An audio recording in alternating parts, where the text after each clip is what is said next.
The video game landscape is full of so many genres: shooters, platformers, RPGs, brawlers, strategy, and so on and so on. But once in a while, we get a title, or titles, that feel like the developers couldn't make up their mind on which way to go, or just wanted to cram as much gameplay into their project as humanly possible.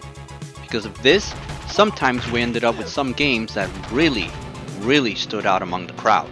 Here are some multi-genre games that I played that were able to pull off this feat successfully, and some, well, let's just say they can't all be winners, right? Anyway, let's start off with an 80s movie classic. Most of us kids who grew up in that time will no doubt remember the Goonies, so when we got an NES title based on them, from Konami no less, it was a recipe for fun. My friend and I rented this game from the local video store again and again as we tried to get to the end of this confusing game. Some could argue that it was the beginning of that Metroidvania genre we all came to love or hate.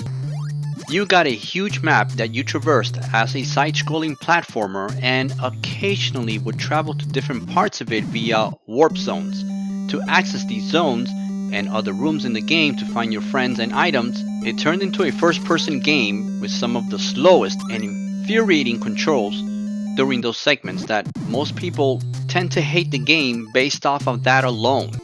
A shame too, since the overall game is fun to play. Just get someone else to play the room segments for you while you concentrate on the fun part of the game.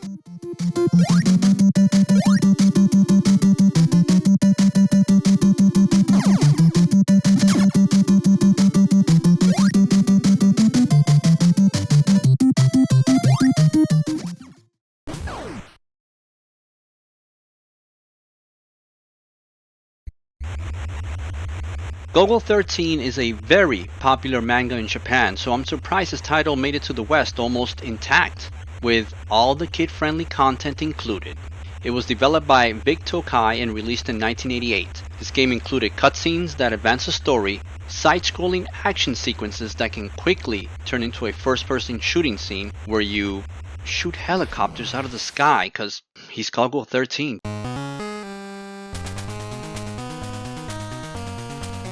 First-person maze sequences, underwater levels, 2 levels where you are inside a copter that plays like a shooter, and you can even get to snipe someone from inside a copter before Call of Duty made that a thing. Wait, Call of Duty has done that, right?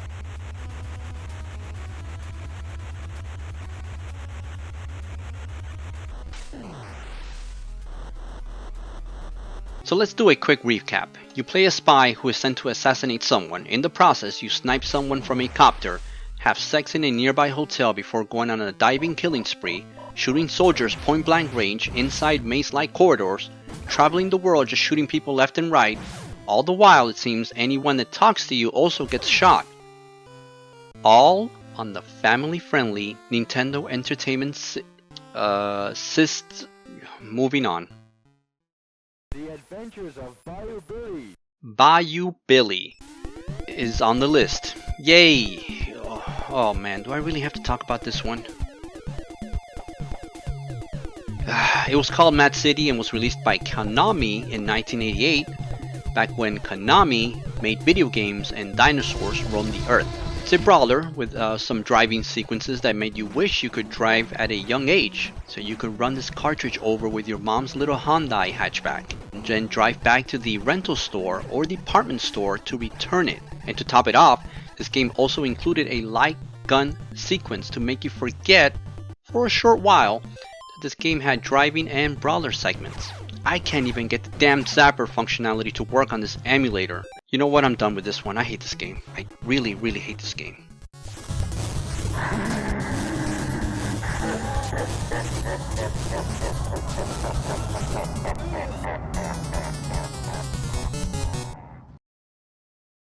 Blaster Master was actually a surprise when it came out in 1988 by Sunsoft. This game incorporated a side view action platforming section and then added an overhead view when you enter the mazes outside of your tank. It did Metroidvania at a time when that concept was still new. This game was tons of fun with a massive overworld and a tank that you were able to exit something that was not seen at that time and totally blew my mind when I first played it. As you upgraded your tank, new sections would open up. All the bosses in the game are present in the overhead sections as well.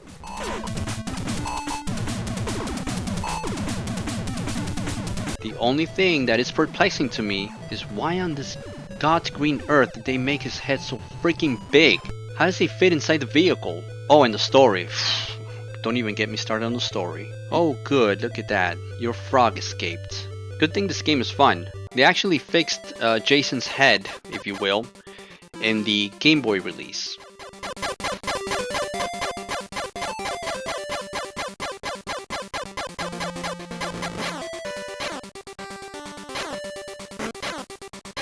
Now this one was an exception. It has overhead and side-scrolling segments, but it's still a shooter at its core. But you know what, I just wanted an excuse to talk about one of my favorite spin-off games from the Gradius series. Aside from some of the slight gore-like levels, this one had 2-player co-op, something Konami was very good at bringing to the home console side. The overhead stages were a nice break from the regular side view portions as well. It was almost like having 2 games in one, and how awesome was that? The third stage on this game, which is the fire level, is still one of my favorite all-time shooting levels, maybe only overshadowed by some of the levels in R-Type. Whether you think this one belongs here or not, it's a fun title.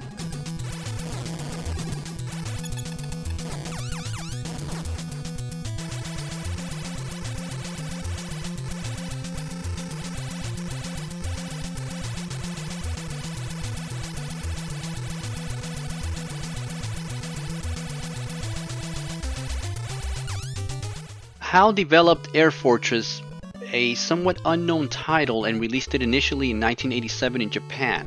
It incorporates 2 styles of gameplay.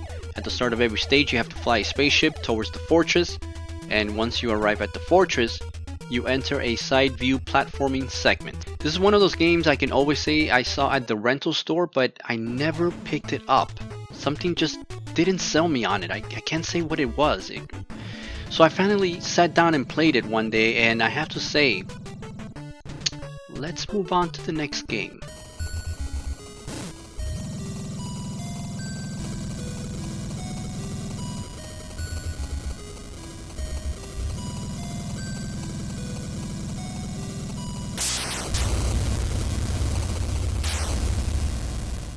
Let's take a Zelda approach, put it in space, and add overhead shooter sections to the overall formula. What do you get? Guardian Legend. This one here was a favorite of mine, and I still play it to this day from time to time.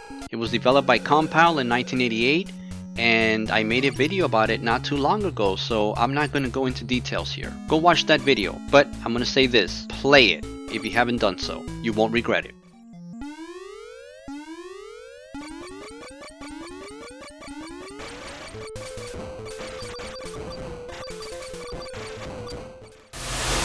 Now here's one exception to my list, only cause, come on, when am I ever gonna talk about a Rambo game? This one doesn't have different gameplay segments, but you play from an overhead view and only change to a behind the shoulder point of view when battling level bosses. It's not an exceptional title or anything that is breathtaking in general, but it sure as heck beats that horrible Master System title. Anyone remember that one? Wait, you don't remember that one?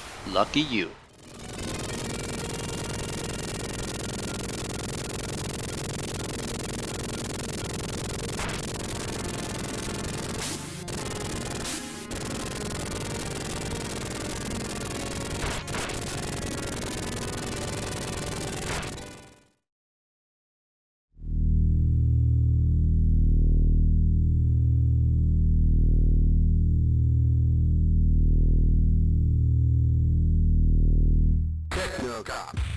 Technocop was a very early Genesis title, and boy does it show. I do have to give it props to the developers for trying though. It has a driving segment followed by a horrendous, and I'm talking horrendous, side-scrolling action part that is technically considered a game, but feels more like an exercise in frustration and torture. The controls, which are there to, air quotes, help you along with the game, feel as if they were put there to toy with you and watch you slowly die of pain and aggravation. You've been warned.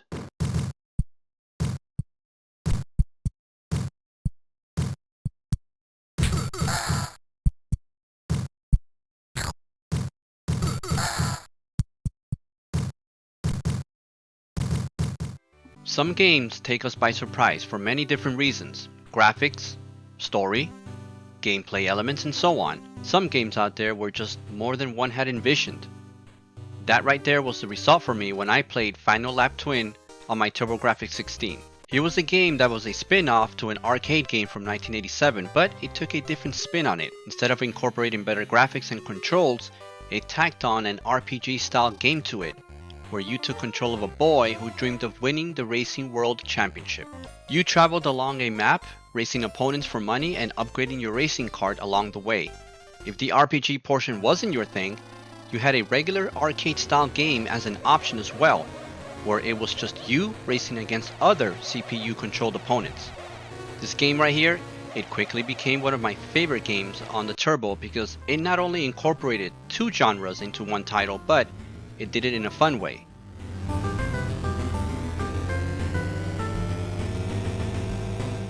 Unfortunately, it did have one little problem: the password system. Moving on. ActRaiser was a very early title for the Super NES that almost single-handedly justified all that money your parents had just spent on this new console. It had some of the most amazing soundtrack of that time and felt like a mini orchestra was inside your Nintendo. And no surprise that the legendary Yuzo Koshiro was behind that soundtrack. Graphics, while not totally groundbreaking, were solid enough to make this title a slightly above average addition to your library. It incorporated two styles of gameplay: a side-action platforming game, and then threw in some very basic overhead godlike simulation that had you overlooking your worshippers and ridding the land of evil one town at a time. And that zoom via Mode 7 as you prepare to enter battle.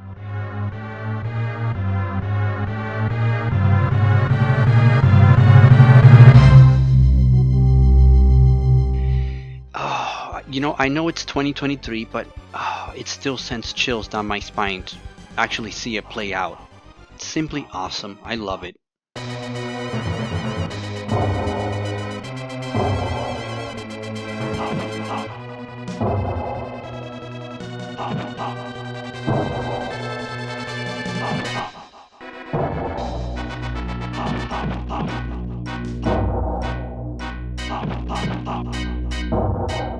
This game has made it to many online videos and labeled as a hidden gem for the NES. Vice Project Doom was originally called Gundeck in Japan and was developed by ACOM and published by American Sammy here in the States in late 1991. The problem is that by that time, the majority of gamers had already pivoted over to the 16-bit consoles and the NES was pretty much almost dead at that point. So this game, which is awesome by the way, flew under the radar for the most part. Its gameplay is divided into three styles: the regular side-scrolling levels, which, I mean, on their own, they're just awesome. Overhead driving stages, they're not that bad. And first-person shooter. It even has cutscenes like those found in Ninja Gaiden. This game is very well made with some tight controls and overall great mechanics and very nice graphics for the NES. The shooting stages remind me of Operation Wolf actually. Not the greatest segment, but overall, well done. I see this title not as a hidden gem, but more like an overlooked gem. Another game I highly recommend you all try out.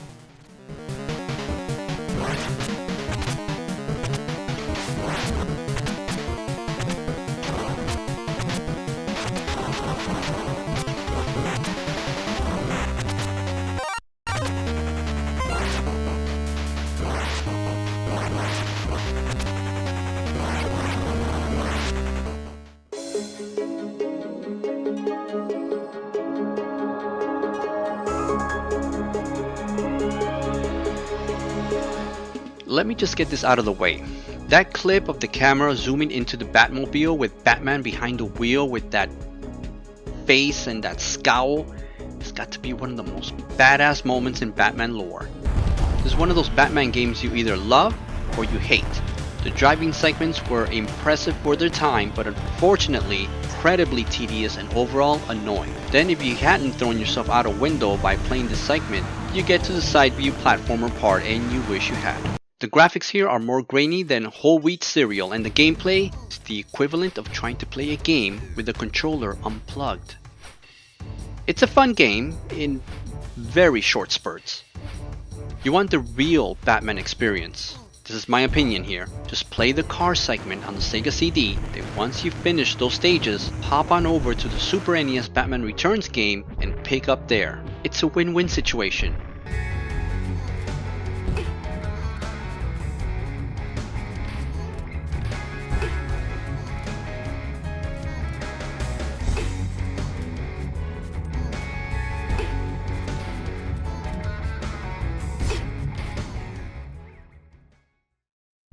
Sega.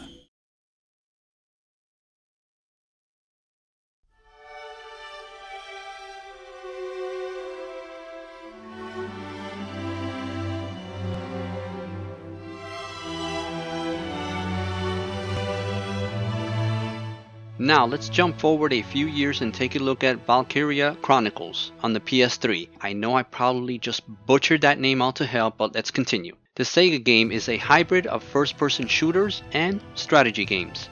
It also used some very interesting art and graphics to introduce us to a world where factions are at war and, surprise, you are caught in the middle of it all. This one is a title that is actually in my backlog of games, and I started to play it in order to include it in this video. The action is very precise and the storyline and presentation alone has grabbed my attention. The problem, now all I need to do is just find the time to play it. It's a great game so far, I'm liking it. My turn, okay? Enemy unit spotted!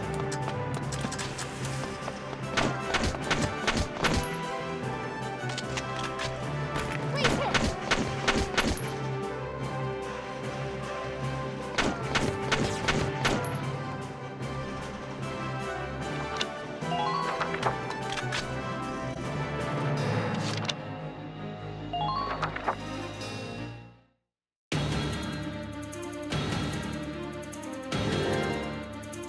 There's two games I want to give a quick shout out before I end this video, and that is Mass Effect 2 and Brutal Legend. I have both these games actually. I own them both, but they are buried very deep in my backlog of video games. And unfortunately, I don't see myself playing these games anytime soon, since they would require I invest plenty of time to both of them. However, I can't deny their impact on gamers with their different styles of gameplay offered across both titles.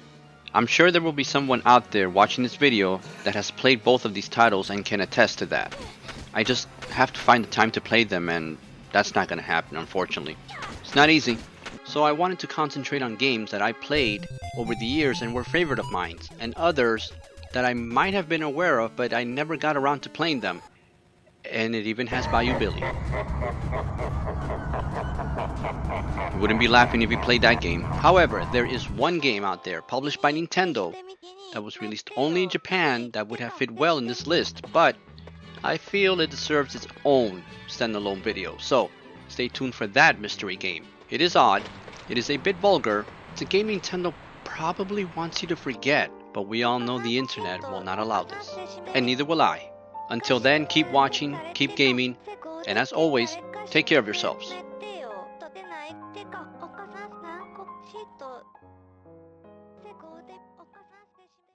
The Adventures of Bayou Billy.